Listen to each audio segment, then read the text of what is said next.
Story?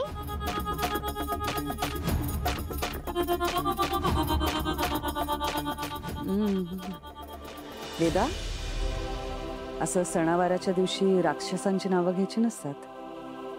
आणि अथर्व, दादासाहेबांनी गोंधळ करणारी जी मंडळी आहेत त्यांच्यासाठी गाडी पाठवायला सांगितले. ठीक आहे, मी सांगतो. आपण ही स्टोरी नंतर कंटिन्यू करूयात. ओके.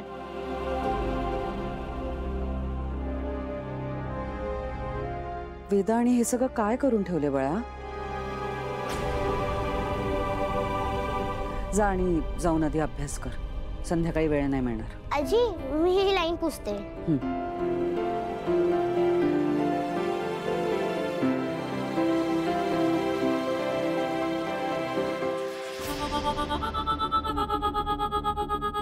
वेदा, ही रेष तू पुसलीस, पण तुझ्या आईसाठी आखलेली वेस ती कधीच ओलांडू शकणार नाही. झाले प्रश्न विचारून? नाही नाही, अजून एक. विचार विचार. तुम्हाला ABCD येते? ABCD. Very good. आता मला सांगा की बीला थंडी वाजते कसं काय? बीला थंडी वाजते. बीला थंडी वाजते? हो. बीला कशी थंडी वाजेल? तो काय माणूस आहे का? त्याला थंडी वाजते कारण की तो AC मध्ये आहे. हा? त्याच्या एका बाजूला A आणि दुसऱ्या बाजूला C. तो AC मध्ये आहे. ACच्या मधामध. छान आहे, छान छान. काय आज संध्याकाळी आपल्याकडे देवीचा गोंधळ आहे ना? मला तयारी करायची आहे. काय जातो मी, जातो. हा बरं ठीक आहे, जा. बरं झालं सुटलो, नाही तर अजून एक नवीन प्रश्न आला असता. येतो? नाही, अजून एक मिनिट. हा, इथे आणा. मला एक सांगा की गोंधळाला गोंधळ का म्हणतात? का म्हणतात? म्हणजे मी जेव्हा मस्ती करते तेव्हा आजी बोलते की गोंधळ करू नकोस. मग आज का आपण सगळे मिळून गोंधळ करतोय? काय आपण नाही गोंधळ घालायचा. काय गोंधळी वेगळे येणार आहेत देवीचा गोंधळ करायला. म्हणजे मस्ती करायला? नाही. मग हा कुठला गोंधळ आहे? आणि आपण का करू द्यायचा त्यांना गोंधळ? गोंधळ का करायचा? हा, बायको इकडे ये. आपल्याकडे देवीचा गोंधळ आहे म्हणजे काय सांग तिला.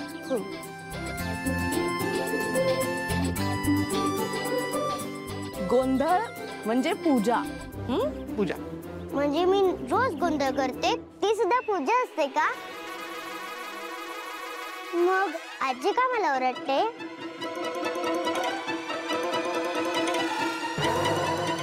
काय तुम्ही दोघं एका प्रश्नाचं नीट उत्तर द्यायला जमत नाही तुम्हा दोघांना? मोठ्या लोकांना सगळं माहिती पाहिजे ना.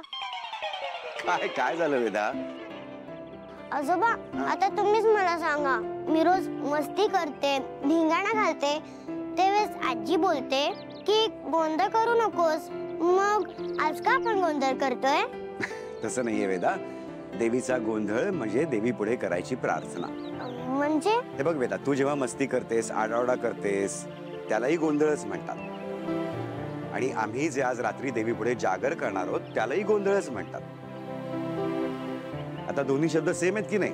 पण तू गोंधळ घालतेस तेव्हा आजूबाजूच्या लोकांना त्रास होतो ना, त्याला म्हणतात निगेटिव्ह गोंधळ.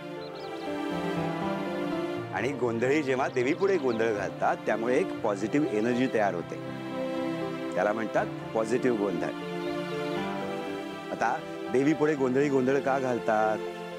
तर देवीने आपली हाक ऐकावी, आपल्याकडे लक्ष द्यावं, देवीची आपल्यावर कृपा व्हावी म्हणून देवी पुढे हा गोंधळ घातला जातो. काय ग मीरा, कसलं टेन्शन आहे का? नाही आई साहेब, असं काहीच नाहीये. ते सणावाराचे दिवस आहेत ना, अंबिकाताईंची आठवण आली. सून म्हणून तुम्ही सांगितलेल्या सगळ्या प्रथा त्या व्यवस्थित पार पाडत असतील ना? हो, पण आता अंबिकाचा विचार सोडून तू स्वतःचा विचार करायला हवास. मीरा, तुझ्या पुढे तुझं अख्खं आयुष्य आहे.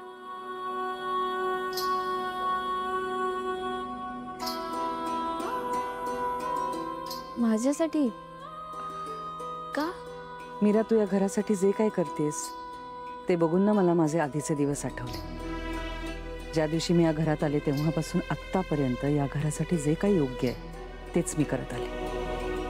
आज घराचा उंबरठा ओलांडायचा नाही ही अट तुला पटली असेल नसेल पण एक सून म्हणून तू तुझं कर्तव्य अगदी चोख पार पाडत आलीस आणि मीरा म्हणून मी तुला तुझा अधिकार द्यायला आले. उघडून बघ.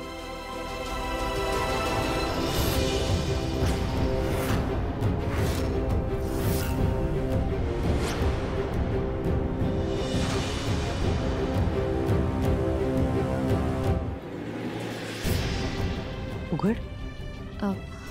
हो.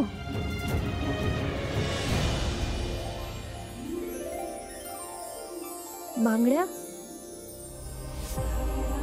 आईसाहेब, ह्याची खरंच काही गरज नाहीये. मीरा, या घरातल्या प्रत्येकाने तुला स्वीकारलंय आणि या बांगड्या रामपुरे घराण्याची सून म्हणून मी तुला देते. आधी या बांगड्या मी घातल्या, मग अंबिकाला दिल्या आणि आता यांच्यावरती तुझा हक्क आहे. आणि तसे नवरात्रात घरातल्या लक्ष्मीचा आदर करायचाच असतो ना. आईसाहेब, आवडल्यात ना का नाही? हो ना. मग घालून दाखव.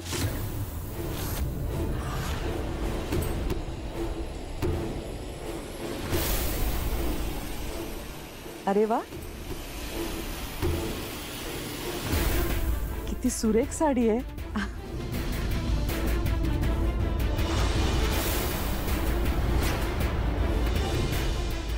खूपच सुंदर आहे.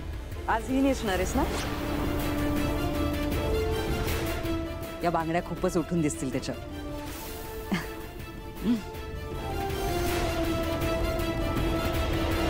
हे काय, अजून घातलं नाहीत बांगड्या?